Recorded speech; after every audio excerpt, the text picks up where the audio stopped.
എപ്പോഴും സന്തോഷിക്കണമെന്നാണ്. ചിരിക്കാനും തമാശ പറയാനും രസം പറഞ്ഞിരിക്കാനും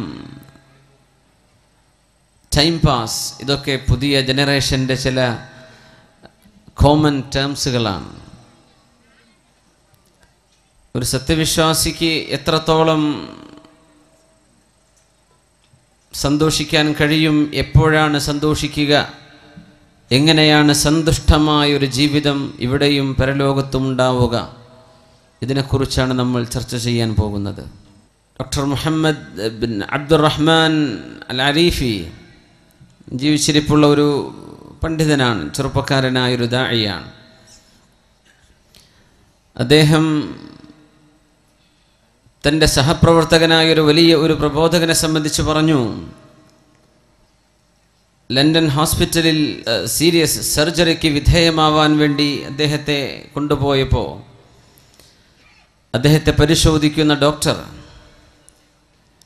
അതും ലണ്ടനിലെ ഏറ്റവും പ്രഗത്ഭമായ VIP-കൾ മാത്രം ട്രീറ്റ് ചെയ്യപ്പെടുന്ന ഒരു ഹോസ്പിറ്റൽ, ഹാർട്ട് അറ്റാക്ക് വന്ന് ഓപ്പറേഷൻ തിയേറ്ററിലേക്ക് കടന്ന ഈ മുസ്ലിമായ പ്രബോധകനായ ആലിമായ ആളിൻ്റെ മുഖത്തെ സന്തോഷം കണ്ടപ്പോൾ ഡോക്ടർ ചോദിച്ചു, നിങ്ങൾക്ക് പേടി തോന്നുന്നില്ലേ? അദ്ദേഹം പറഞ്ഞു, ഇല്ല. എന്നാൽ നിങ്ങളോട് ചില കാര്യങ്ങൾ എനിക്ക് പങ്കുവെക്കാനുണ്ട്. ഞാൻ ജീവിതത്തിൽ ഒരുപാട് സമ്പാദിച്ചു കൂട്ടിയ ആളാണ്, ഒരുപാട് സമ്പാദ്യമുണ്ട്, മക്കളുണ്ട്, ഭാര്യയുണ്ട്. അതിനപ്പുറത്തേക്ക് ഞാൻ ചെയ്യാത്ത തിന്മകളില്ല. മദ്യപാനവും വ്യഭിചാരവും തോന്നിവാസങ്ങളെല്ലാം ഞാൻ ചെയ്തിട്ടുണ്ട്. അദ്ദേഹം പറഞ്ഞു, ലോകത്ത് ഞാൻ സഞ്ചരിക്കാത്ത, ചെന്ന് കാണാത്ത പ്രദേശങ്ങളോ നാടുകളോ ഇല്ല.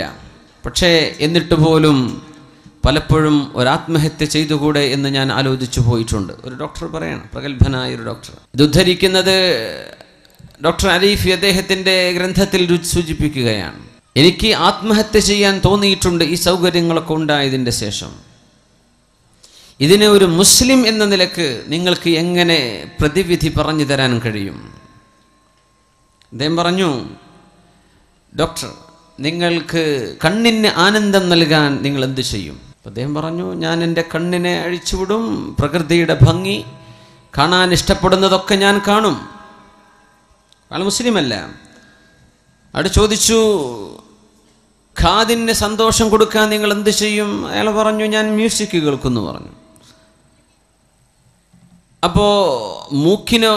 അദ്ദേഹം പറഞ്ഞു, ഞാൻ നല്ല സുഗന്ധമുള്ള പൂക്കൾ വാസനിക്കും. കണ്ണിന് സന്തോഷം കിട്ടാൻ വേണ്ടി നിങ്ങൾ മ്യൂസിക് കേൾക്കുന്നില്ലല്ലോ? ഇല്ല. കണ്ണിൻ്റെതിന് കണ്ണിന് കൊടുക്കണ്ടേ?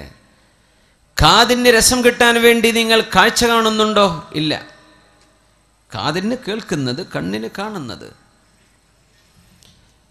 എന്നാൽ നിങ്ങളുടെ ഹൃദയം, അലാ ഇന്ന ഫിൽ ജസദി മുദ്ഗതൻ ഇദാ സലുഹത് സലുഹൽ ജസദു കുല്ലുഹു വഇദാ ഫസദത് ഫസദൽ ജസദു കുല്ലുഹു അലാ വഹിയൽ ഖൽബ്. നിങ്ങളുടെ ഹൃദയത്തിൻ്റെ സന്തോഷം പിടിച്ചു നിർത്തുന്ന ഹൃദയത്തിൻ്റെ ഒരു അവയവമുണ്ട്. ആ അവയവം നന്നായാൽ നിങ്ങളുടെ ശരീരവും മനസ്സും നന്നാകും. ആ അവയവം മോശമായാൽ നിങ്ങളുടെ ശരീരവും മനസ്സും മോശമാകും. അലാ വഹിയൽ ഖൽബ്, അത് ഹൃദയമാണ്, അത് ഹൃദയമാണ് എന്ന് റസൂലുള്ളാഹി സ്വല്ലല്ലാഹു അലൈഹി വസല്ലം.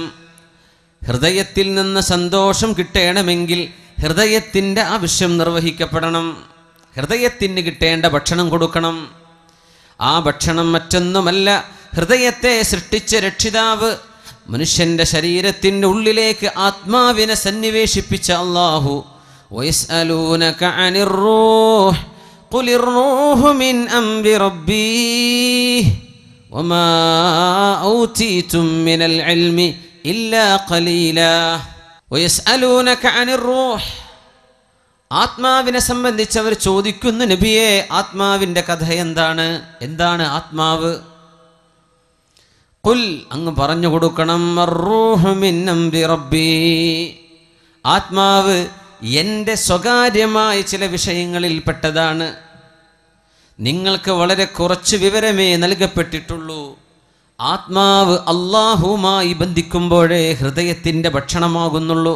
ആത്മാവിനെ അള്ളാഹുവുമായി കണക്ട് ചെയ്യുമ്പോഴേ ഹൃദയത്തിൻ്റെ ഭക്ഷണം ശരിയാകുന്നുള്ളൂ. ഹൃദയത്തിൻ്റെ ഭക്ഷണം കൊടുക്കാതെ ഹൃദയത്തിൽ സന്തോഷം വരികയില്ല. കണ്ണിനോ കാതിനോ കിട്ടേണ്ടത് കൊടുക്കുന്ന പോലെ ഹൃദയത്തിന് കൊടുക്കേണ്ടത് അള്ളാഹുവുമായുള്ള ബന്ധമാണ്. ആ ബന്ധം നൽകാത്ത കാലത്തോളം ആത്മഹത്യാപരമാണ്. നിങ്ങളുടെ ജീവിതം സന്തോഷം കിട്ടുകയില്ലെന്ന് ഈ മുസ്ലിമായ ദാഴിയും പ്രബോധകനും തന്നെ ചികിത്സിക്കാൻ പോകുന്ന ഡോക്ടറെ ചികിത്സിക്കുന്ന രംഗം മഹാനായ അല്ലാമ അരീഫി അദ്ദേഹം രേഖപ്പെടുത്തിയിട്ടുണ്ട്.